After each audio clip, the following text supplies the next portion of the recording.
정신과 약을 끊고 싶은데 한방으로 가능할까요? 이런 질문들을 많이 듣게 되잖아요. 어떻게 맞아요. 생각하세요?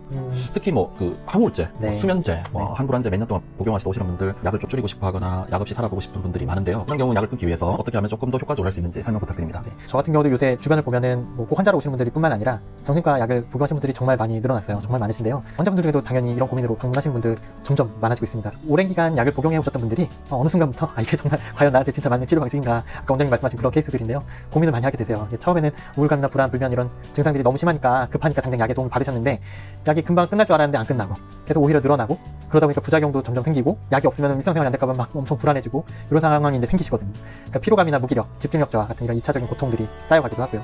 근데 이제 문제는 이거를 그냥 끊어보자 하고 그냥 단독으로 그냥 시도를 하셨다가 상태가 오히려 더 악화되시는 분들이 굉장히 많다는 거예요. 정신과 약물은 뇌의 신경전달 물질, 예를 들면 세로토닌, 도파민, 가바 이런 것들의 균형에 작동하는 그런 약들이거든요. 그래서 갑작스럽게 얘들이 하고 있던 역할을 없애버리면, 끊어버리면 반동 효과, 그러니까 리바운드 효과라고 그러죠. 농공이 퉁 튀어오르는 것 같은 그런 반동 효과가 굉장히 크게 나타날 수 있어요. 예를 들면은 수면제를 끊었는데 적어도 수면제를 복용하는 동안은 잘 주무시던 분이 수면제를 끊자마자 며칠 동안 잠을 한숨도 못 자고 오히려 불안이 너무 커져가지고 통제할 수 없이 막 커지고 감정 기복이 걷잡을 수 없이 커진다거나 이런 식의 반응이 생기기도 하거든요. 그러니까 어떤 분들은 그래서 이렇게 막 끊어버리는 시도를 몇 번 하시다가 차라리 계속 먹는 게 낫겠다 그런 생각까지 하시는 안타까운 경우들도 많아요. 이걸 이제 하나의 비유로 설명을 드리자면, 이제 우리가 튼튼한 댐을 건설하기 위해서 물기를 임시로 막아둔 뚝이 있다고 생각을 해보세요. 그런데 댐이 채 완성이 되기 전에 그 뚝을 갑자기 걷어내버리면 어떻게 될까요? 그러니까 물이 한꺼번에 쫙 쏟아져 나와서 홍수가 나겠죠. 막 감당 못할 정도로요. 그러니까 정신과 약을 끊는 것도 사실 마찬가지예요. 뚝을 걷어내는 거, 약을 끊는 것 자체가 목표가 아니라 먼저 이걸 조절할 수 있는 댐을 충분히 튼튼하게 좀 만들어두는 게 선행이 되셔야 돼요. 그 다음에 이제 끊는 거를 이제 시도를 할 수 있는 거죠. 그래서 중요한 거는 단순히 약을 끊을 수 있느냐가 아니라 몸과 마음이 그 과정을 버텨낼 수 있게끔 준비가 되고 있느냐, 그리고 그 준비 과정을 어떻게 도와줄 수 있느냐, 이게 훨씬 중요하죠. 그러니까 한의학적인 치료는 이 준비 과정, 신체와 신경계의 회복력 자체를 충분히 끌어올리는 데 초점이 맞춰져 있습니다.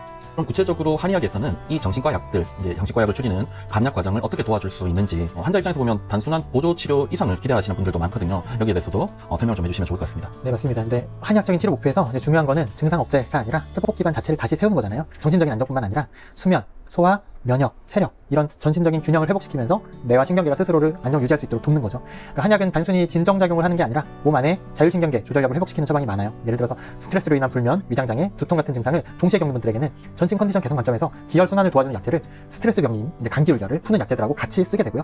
여기에 침치료도 이제 병행이 되면은 교감신경과 부교감신경의 그 미묘하고 과민한 반응을 조절해주는 데 도움이 많이 됩니다.